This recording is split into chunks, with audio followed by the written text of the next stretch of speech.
ito guys, malalampasan nyo rin ito guys, basta mag-push lang kayo. Remember guys, you have a lot of very supportive people sa paligid nyo na tutulong sa inyo mga kapiksi para sumakses ka.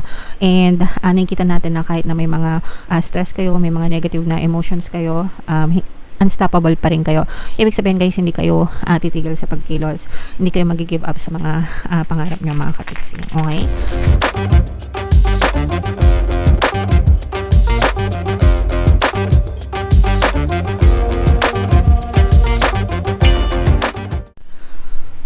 Hello guys, hello Pisces. Welcome back to Pinoy Pixie Tarot. Ang pamagat ng episode natin for tonight is sa loob ng 60 days. Titingnan natin yung strongest energies nyo mga kapiksi sa loob ng 60 days. Ito yung spread na gagamitin natin, and ito naman yung dice na gagamitin natin para sa inyong reading mga kapiksi. Kung ano lang yung makaresonate guys, take that message kasi hindi lahat ng mensahe ay mag-resonate sa inyo. So, yung first message natin guys, kung ano yung strongest energies nyo, mga kapiksi.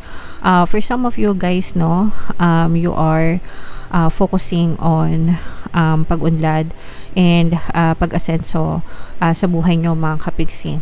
So, yun yung focus ng inyong attention guys. Gusto nyo umunlad, gusto nyo umasenso sa inyong pamumuhay guys. So, parang yung ibang sa inyo nagsasaliksik, nag-aaral, nagre-research ganyan kung paano nyo mapapaunlad pa ang inyong pamumuhay guys. Okay? And tingnan naman natin yung energy surrounding your environment mga kapiksi, no, sa paligid nyo guys. So, this is an air sign energy guys, Aquarius, Gemini, Libra. For some of you guys, no, you are gathering more information, no. Sabi ko nga sa inyo guys, nagpaplano kayo no. So, gusto nyong umunlad and umasensi yung buhay nyo, and kaakibat niya yung mga pagpaplano, pag-aaral, ganyan. So, pwedeng ina-upskill nyo, nag-upskill kayo ng inyong mga kaalaman, karunungan. Pwedeng yung iba nag-enroll, nag-aaral talaga as in nagsasaliksik. Pwedeng naghahanap kayo ng mga, nag-enroll kayo sa mga courses or nagre-research kayo online, whatever guys, no. Pero ang focus ng attention nyo is more on planning kung paano nyo mapapaunlad yung sitwasyon nyo guys. So, ano yung past energy nyo mga kapiksi? This is money guys, no. Money yung motivation nyo mga kapiksi. So, kumbaga, pwedeng meron din kayong mga puhunan na naipon guys, no, sa past, and pwedeng o kaya may pamana, ikaw na ang may pamana kapiksi, no. Pero I'm sensing na parang nag-gain kayo, no, in the past, and parang gusto nyo siyang palaguin mga kapiksi, no. Kaya gusto nyo pang lalong umunlad and umasenso, or gusto nyo pang mapalago yung naipon nyo na pera or na-acquire nyo na money from your past mga kapiksi. So, tingnan naman natin yung energy sa inyong support system guys, no. Yes, this is success, progress, movement, improvement mga kapiksi. So, you are well supported mga kapiksi. Ibig sabihin sa paligid mo, you have a lot of people that will support you na magko-contribute para sa iyong success at tagumpay. So, maswerte ka kapiksi kasi meron kang parang very established, no, na support system guys, no. May matatakbuhan ka, may matatanungan ka, may mahihingan ka ng tulong kung kinakailangan. And ito naman yung present situation mo mga kapiksi. Patiently waiting ka sa present situation mo, pero you will soon leave this energy kasi hindi ka na magwe-wait lang, pero you will act upon it, no. Ibig sabihin kikilos ka para dito sa mga pinaplano mo, no. So magkakaroon ng action, magkakaroon ng movement para sa mga plano nyo mga kapiksi. So tingnan naman natin yung energy guys surrounding your desires, mga kapiksi. So these are, ito, makaka-experience kayo ng toxicities guys, stress, pwedeng may balakid, no, pwedeng sometimes yung parang nagtatalo yung sarili mo, o kaya naman meron nagiging balakid external. Ibig sabihin pwedeng na-influensyan ka ng ibang tao negatively, na-stress ka, may mga toxic na sitwasyon na pagdadaanan ka, o kaya naman ikaw mismo nagko-conflict yung isip mo, itutuloy ko pa ba, mag-give up na ba ako, ipupush ko pa ba, o ayaw ko na, yung mga ganun guys, no. So you will feel a lot of stress in obtaining your desires, mga kapiksi. And para sa akin normal lang naman yun guys, kasi tao tayo, 'di ba? And nakaka-experience talaga tayo minsan ng kalituhan ng pag-iisip, mga kapiksi. So okay lang 'yan. And ano yung mga changes or pagbabago guys na pwedeng yung ma-experience habang pinupush nyo itong mga goals na to. Again, these are your feelings or emotions, yung mga duda guys, no. So you will start to have doubts as you go along the way, especially guys kapag yung plano nyo is parang hindi umaayon, or yung na-experience nyo is hindi umaayon sa plano nyo, di ba, may mga ganun. So kunwari nagplano ka ng ganito pero ang nagiging resulta is malayo sa plano mo, so you will start to doubt yung plano mo or yung sarili nyo, mga kapiksi. And again guys, no, as humans, okay lang yan kasi tao tayo so meron talaga tayong mga reactive moments na ganyan, mga kapiksi, as long as kaya mo siyang paglabanan, kaya mo siyang i-handle guys, okay? And ito naman yung emotions, yung feelings, yung nararamdaman nyo towards your desires, mga kapiksi. Ito guys, ito na yung lalabas na yung mga sari-saring stress guys. So you will have a tendency na mag-overthink talaga. So ito guys, parang medyo malakas yung energy nito na maka-impluwensya sa'yo, na parang malilito ka, you will have a lot of confused moments, yung mga tipong pagtatalo, kaya ko pa ba, gagawin ko pa ba, suko na ba ako, give up na ba, yung mga ganon. And it will bring you a lot of stress, anxieties for some of you. Parang dadating ka din dun sa point na baka ma-depress ka, especially if you are not seeing any results guys, okay?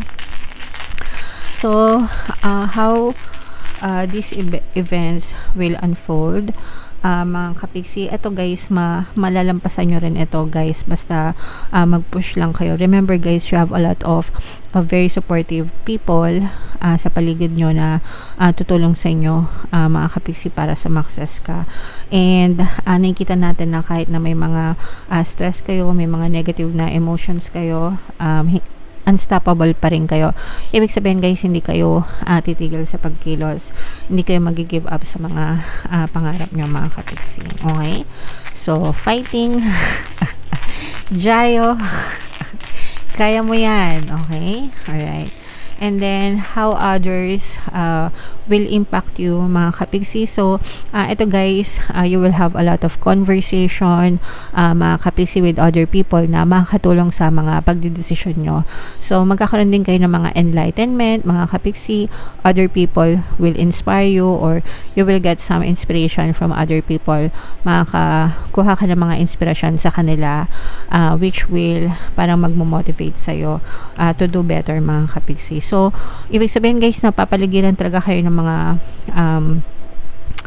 magagandang ehemplo, no, sa paligid nyo, guys, okay? So, importante talaga na we surround ourselves guys with positive people kung gusto talaga nating magbago yung takbo ng buhay natin guys, okay? And sa gabay nyo naman guys, tingnan natin kung positive or negative yung energy nyo. This is fire sign energy, Aries, Leo, Sagittarius. So mangingibabaw guys yung bugso ng damdamin nyo, mga kapiksi. Kumbaga mag-aalab sa puso nyo na talagang i-push, no? Despite ng mga kahirapan, despite ng mga struggles, despite ng mga fears and doubts nyo, mas mangingibabaw pa rin sa puso nyo yung desire nyo, mga kapiksi. And sapat na yun guys para magpatuloy kayo sa mga nasimulan nyo. Alright? So, in the next future, in the near future mga kapiksi, tingnan natin yung energies nyo guys. So, ito, mag-ingat kayo guys, no? Kasi baka ma-scam kayo, maloko kayo, mga kapiksi, or mabetray kayo, guys, no? So, yeah, stop oversharing mga kapiksi as much as you can. Sarili nyo yung pagtiwalaan nyo, mga kapiksi, kasi baka may mga sumabotahin ng plano nyo or may sumaksak sa'yo patalikod mga kapiksi. Alright?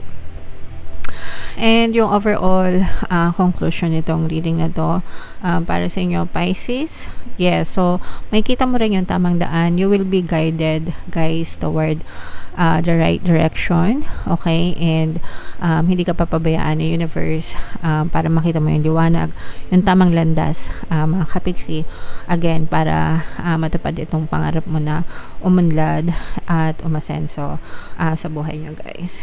Alright. So, super nice guys, super ganda, napaka-ganda ng mensahe para sa inyo.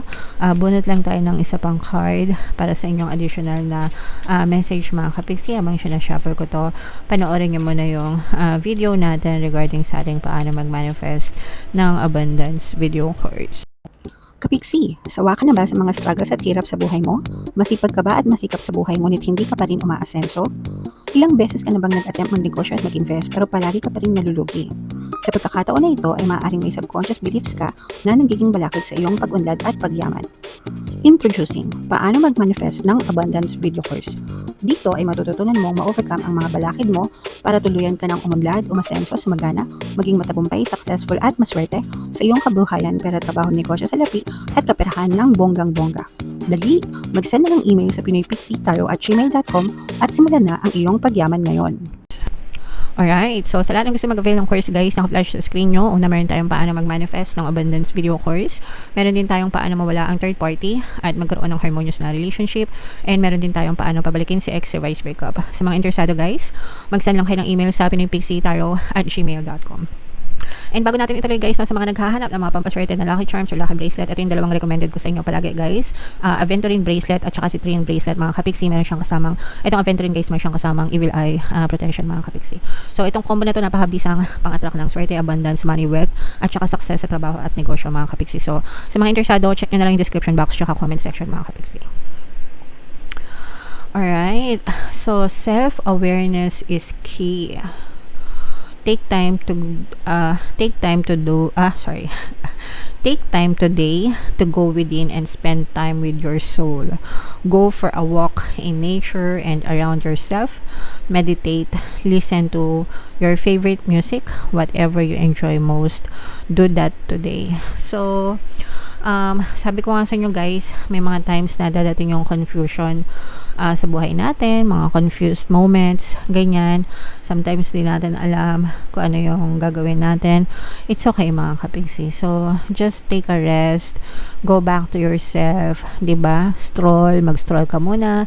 Disconnect from the outside world. Just spend time with yourself. Listen to your favorite music. Meditate, ganyan.